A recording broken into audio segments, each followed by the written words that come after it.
think I did. Oh! Ready for this, Last of Us? Oh, that's poetic. Exactly. Oh. It's The Last of Us, dude. It's The Last of Us. Cheers.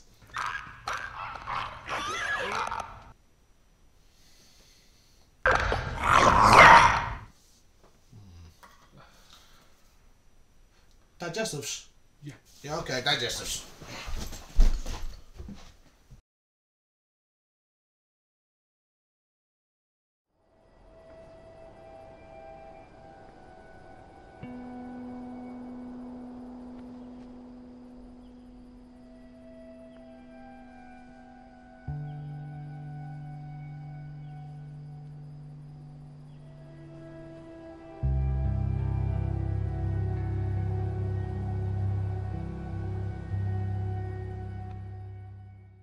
Welcome to the Biscuit Tin. I'm your host, Tony Fielding, aka the Custard Cream. And I'm your host, Del, also known as the Bourbon Biscuit of Love. Boom. Boom. And today we are reviewing one of the greatest games ever. And I mean ever. That is The Last of Us. Oh. Oh. Why are these all stuck together? The Last of Us is a PlayStation System exclusive released on the PlayStation 3 in 2013 and then remastered in 2014 for the PlayStation 4. Developed by Naughty Dog, known for games such as Jak and Daxter and the Uncharted series, The Last of Us would see the devs attempt to tell a more serious character-driven story dealing with loss and survival against the backdrop of a zombie-style infested world. So what do we think of a game everyone calls a true classic of the medium? We are going to do no spoilers. This will be a spoiler-filled review. So if you haven't played The Last of Us, stop! So we're not going to give spoilers, but it's going to be a spoiler-filled review. Well, yeah, I mean, we don't want spoilers for... But it's going to be a spoiler-filled review. For people who haven't seen it, don't watch that. But a spoiler-filled review. Yeah, so you haven't played it. So it's going to be spoiler-filled. But I thought you said... If you haven't played it, but I thought stop this video. Because you said we're not going to give spoilers, and it's going to be a spoiler-filled review. Exactly. We're not going to get... This is the spoiler warning. We got told off for not giving a spoiler warning in Spider-Man and that, so we've really got to make sure we get this right. The amazing... Spectacular. The ultimate... Spider-Man! No. What I mean is, you've said, we're not going to give spoilers. Are you going to put that clip in where you say you stupid fuck again? No, not at all. You stupid fucking cunt. This game absolutely came out of left field when it first came out.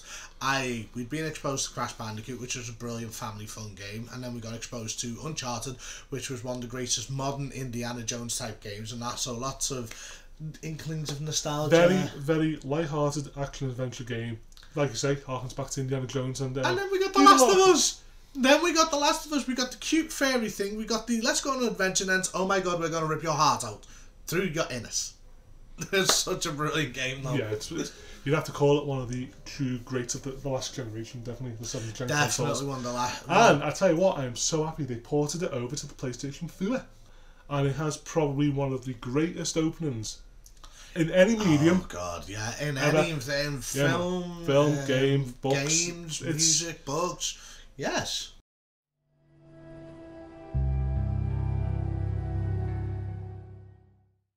Story opens with Joel coming home from a hard day's work and seeing his little girl stayed up for him because it was his birthday, and she gives him a lovely watch and that, and it's a very lovely homely scene and that. Everything seems right in the world basically. His little girl's falling asleep, he takes her up to bed, and then we cut to the girl waking up and she seems alone, and she's wandering through the house. You can hear on the news and that like something's going on. But there was a lovely little touch I found in this game actually, that if you walk through one of the bedrooms, there's a newspaper saying viral outbreak gets worse. I thought that was a really nice touch. So this is not something that just happens overnight, as some people would have you believe. This is something that has been building. As she goes downstairs, she finds that she is completely alone, and as she goes into the kitchen, she sees her dad coming in, Joel, in a very frantic state and that, and sees her next door neighbour trying to, in essence, kill her dad, who has to obviously shoot him. Yeah. Wow. Yeah. So it's all from the girl's perspective. This bit, it's from his daughter's perspective. Yeah. And that which was really nice, and that just makes There's difference, yeah, very different. Makes it what happens that little bit more heartbreaking. Because then Joel's brother comes crashing through and that, like, you know, saving the day as it were, and that informing Joel that the world's gone to shit. Basically, it's game over, man. It's game over. So as they're trying to reach a place of safety in that, they get separated from the brother because there's been like a few fungal zombies chasing them. But this is the bit that everybody will always talk about for gaming history. And this is the scene where Joel loses his daughter through a very, I don't know, overeager armed foot. No, not overeager, because there's some factors. No, he wasn't overeager. No, because he's going. Just following orders. Yeah, he's got two people trying to escape the zone.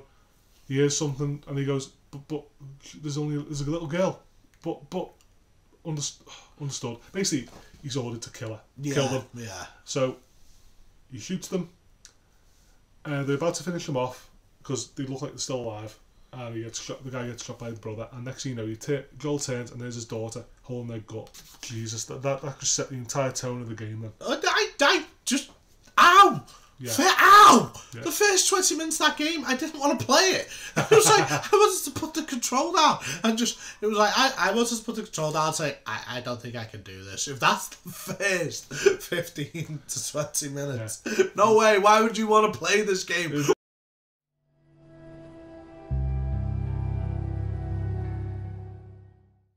The story revolves around Joel, who's lost his daughter when the first infection broke out. And then he meets a girl who's the same age, but she's not only the same age as his daughter who died previously, but she's also got a bite on her and she's immune to it, and her name is Ellie. Yeah, and that's the basic premise. You've got to try and get Ellie now to this centre, and hopefully they'll find a cure for this outbreak, this weird viral outbreak it's a different twist on the zombie outbreak, because it's more like you're becoming plants, some kind of weird fungus. It is. It's a very different take, which is refreshing. I mean, it's still very refreshing. Essentially, it still is a zombie apocalypse game, essentially. But it's just that little fungal twist changes up a little bit.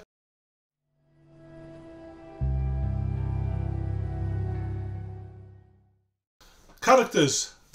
The Last of Us is full of very interesting, very different characters. None of them are boring. That is very true. And I think we'll start with Joel and Ellie. What did you think of them, dude? Joel and Ellie were fantastic because they absolutely didn't like each other at first. Yeah, that was good. And it was so brilliantly done in that. I mean, it's like, most games it's like, hey, we have to be together. I like you too. But these two just hated each other. But that develops into something very, very different. Very sweet, actually. Well, yeah, it all comes back to what happened to Joel and his daughter, didn't it? I mean, he lost his daughter, who was about 13 at the time, 13, 14. Also, Ellie had to deal with the fact that everyone kept abandoning her and that. They didn't see her as a person, they saw her as a cure. Yeah, that we'll pass you on to be studied. That was it. The longest person she ever kicked it with was Joel. For the first time, she had a connection with someone. And Joel, I think, finally came to terms with his daughter's death.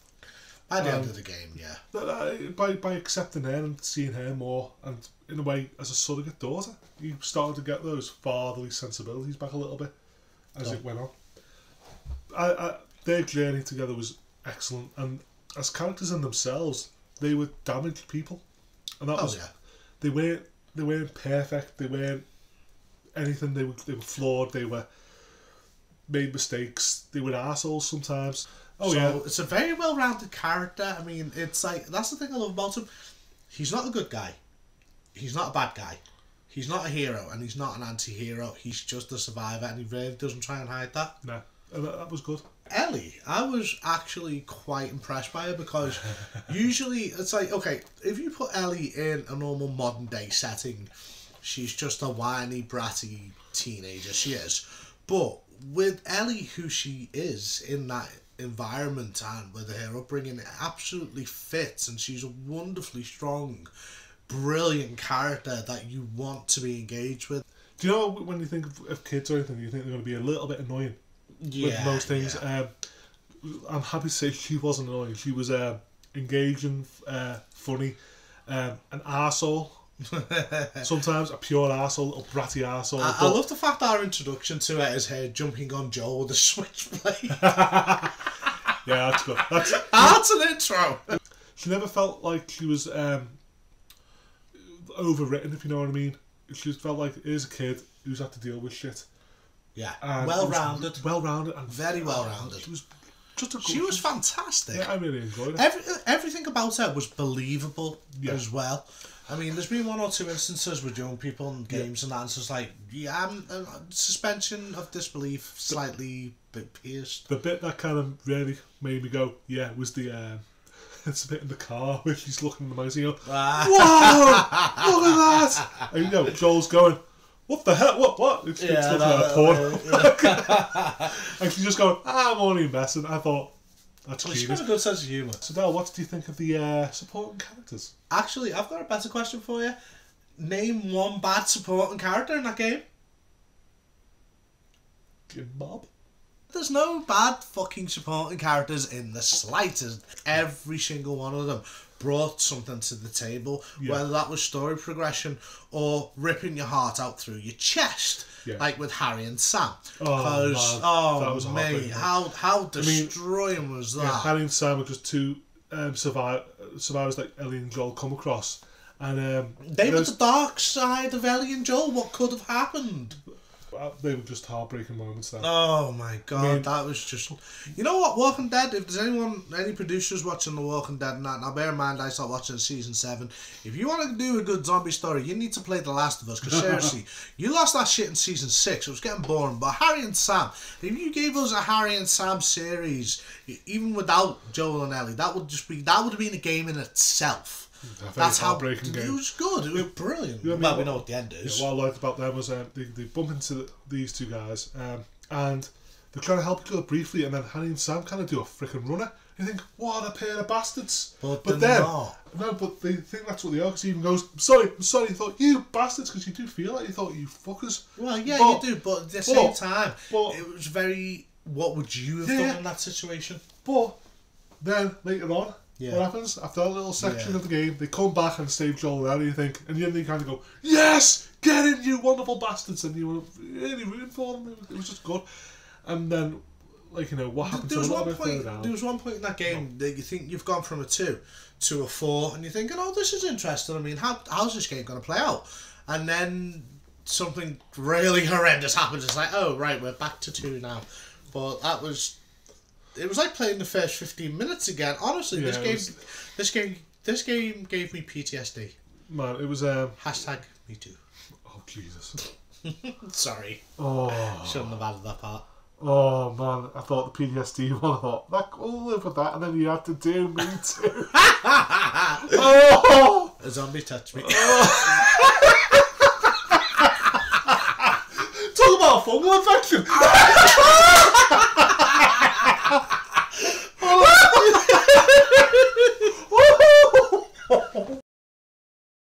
Now the game's full of a good few interesting characters, like we got Marlene, who's the leader of the Fireflies, Tommy, who's Joel's brother, Tess, who is Joel's partner in the first part. And they're all good characters. They're very good characters, but what does every good game need? Yeah, it needs a David. A David.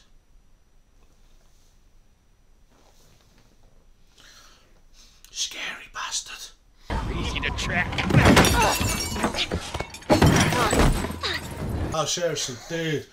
It was that nice. It was, oh my god. Oh, man, it was the nice guy slowly revealing that he's a creep. The bad guy. Oh my god. Oh, it was like he was the bath. Every time he was on screen, he was just creepy. It wasn't just the fact that he was a bad guy or a bit of a creep. It's the fact that he went, like, to Ellie. Oh. That just made him a little. That just brought him down. Dude was creepy. Yeah. I mean, there's creepy, and then there's, hey, little girl, me and you can get very nice together. Dude, you freaking me out.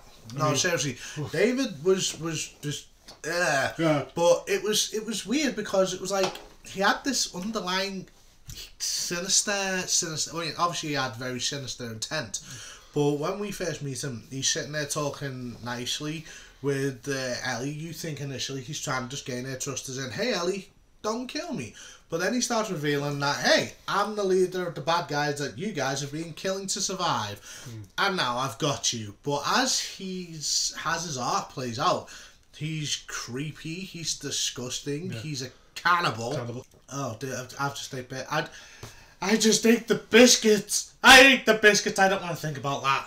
Oh no, but you know, again, that's the kind of shit you need. You need a good villain.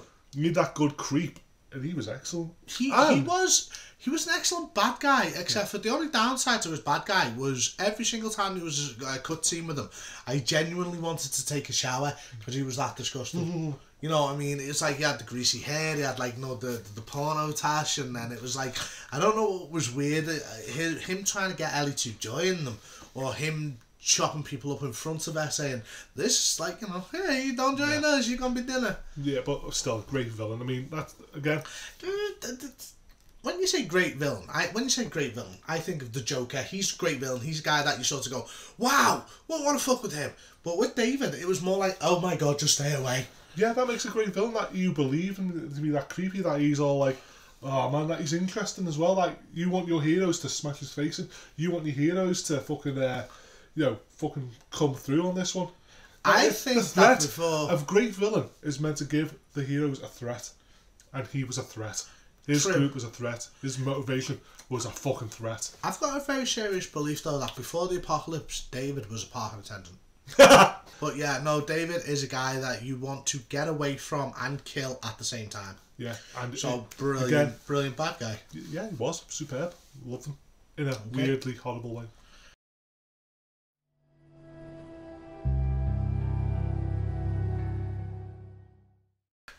Now, any good game needs a good background and that, or at least a good environment. And can I just say that The Last of Us absolutely knocked it out the park. They showed us growth, i.e. how Mother Nature would reclaim from mankind what we've put there. So when you're walking around in the environment, you're not walking through towers of rubble, you're not walking through just demolished buildings, you're walking through scenery, which is quite beautiful. Oh, man. It's absolutely very beautiful. Green, very green. It's amazing.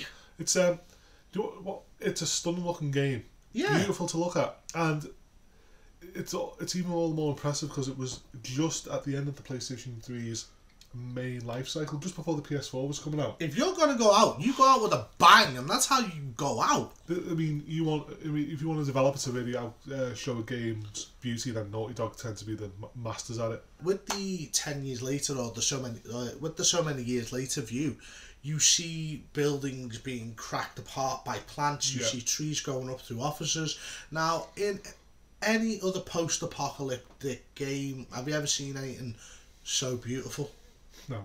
A lot of it, a lot of games tend to do just look at the buildings are decaying a little bit. Or they change the filter of the skyline a little bit to make it a little bit blue. It was just a lovely. Yeah, that was a quite welcome break. Yeah, that was like just to see that wildlife was just taken over again. I was like, oh. There's one scene where Joel and Ellie are on the way to a university campus and that to gather more evidence for where they need to go to, or at least contact the Fireflies and that. They walk up like I think it was the second story, and there's a giraffe, and there's no shock, there's no jump cut, there's nothing scary, and then there's this wonderful panorama of how the city and like the environment had sort of melded together with giraffes walking around, a couple of birds and that. I mean, it's like for a moment you actually forgot that you were playing a survival horror game. I've never had that. Yeah, it just takes you out for a minute. In Resident Evil, playing that game, in every single instance you know that you're playing a survival horror. In Silent Hill, you know you're playing a survival horror. In The Last of Us, it's like, no, you're in the world and the world is beautiful. Hey, he said Resident Evil, and he got it right. Yeah, I got the right one this time. Yay! Fuck you. So, the graphics on this game are stunning. I mean, beautiful. It's just a beautiful game to look at. On the PlayStation 4 transition as well. Oh, God. It looks even better. On a HD TV. Looks even... Well, it's still HD TV on PlayStation 3. No, I'm just saying, general experience. Yeah, it just looked, it was beautiful, stunning game, and 60 frames a second, stunning. But yeah, marvellous.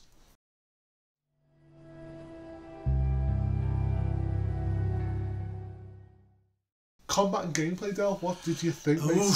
Ooh. Because I'll be honest, man, if it wasn't for the story, if it wasn't for the environments per se, and everything about it that gives you emotionally connected, I don't think the gameplay would hold up nearly as well.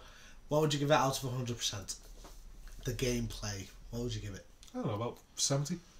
I'm 60, 70. I mean, the combat and everything's solid, but it's look at the visuals and the story that elevate it, that make the gameplay, very good. One of my biggest niggles and that is that it's like, although I have just talked about how beautiful the city is and things overgrown, I do think it's amazing in 15 years that the big yellow bars or the certain other you have to go this way has not disappeared.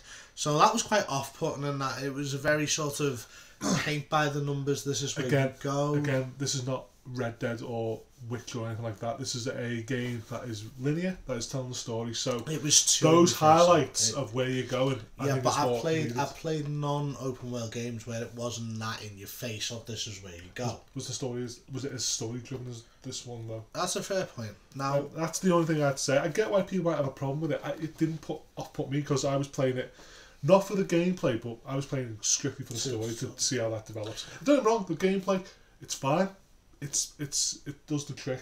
I did like what would have made the because you get a system where you get to build weapons like crafting system, and that's great, and that would work well in a very open world environment. That's very true. Yeah, and I think because it's linear, it's quite linear. There's not many varying paths you can take.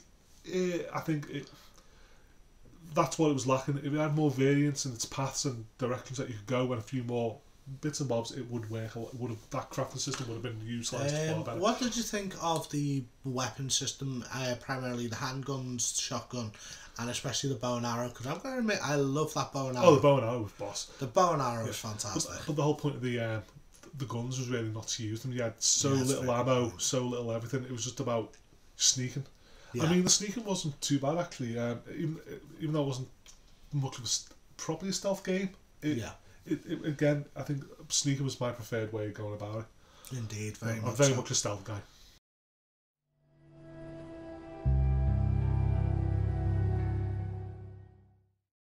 The virus. What did we think of the virus? It was a little twist on the zombie apocalypse. It was terrifying because it's actually based on a very real virus which can affect ants and other insect life in the Amazon jungle, and the name of it is Ocky Pocky Wocky Wocky. Ophidia quadriceps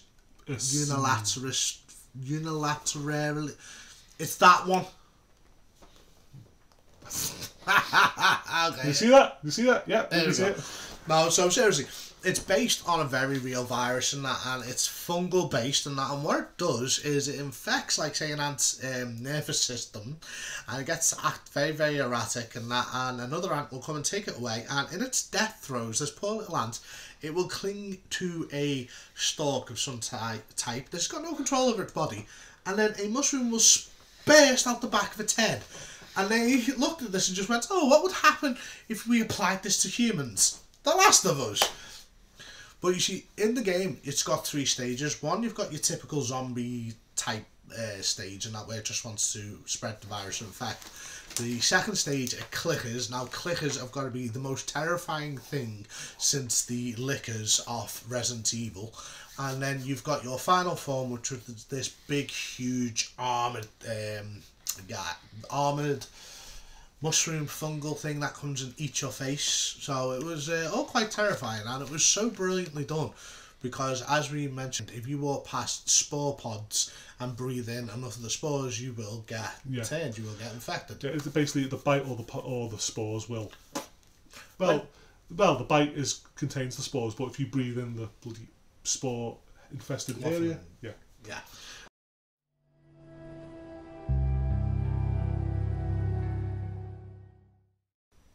me and my daughter at the time, we were quite button heads and that, like, she's a teenager, dad, and that, and I don't know why, but I had this flash of inspiration, and I gave her, The Last of Us for the PlayStation 3, and when I used to go to where she'd ring me up, and, like, not complain or, like, not ask me for anything, but, like, just be a genuine case of, how do I get past this part, and she got really into it, and it actually brought us closer together as, like, parent and kid, a bit like Joel and Ellie, a little bit. Because, like, being a teenager is a very trying time. Being a dad is a very trying time to a teenage daughter. And it actually brought us together so much that me and my daughter actually went to Blackpool Comic Con as Joel and Ellie. So this game not only, like, gave us a brilliant, wonderful player experience, it sort of healed a little bit of the rift that was going on between me and my own kid. And it gave her a new interest. They can be truly emotional experiences, and yeah, just what game was meant for. Yeah. So yeah, just a great game. That's it for today. Then we've fucking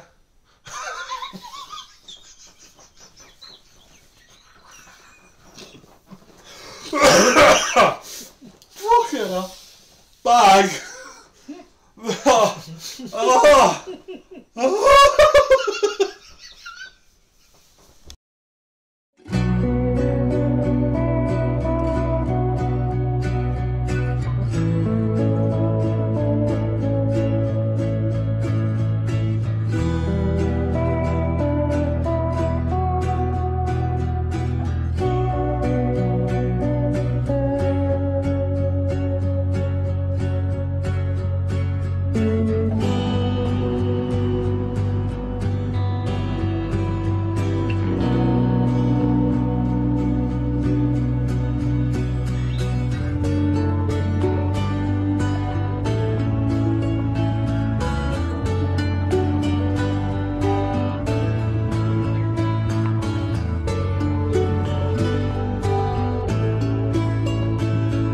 Name one. Stop it, my bollocks. Sorry. Oh, for fuck's sake, dude.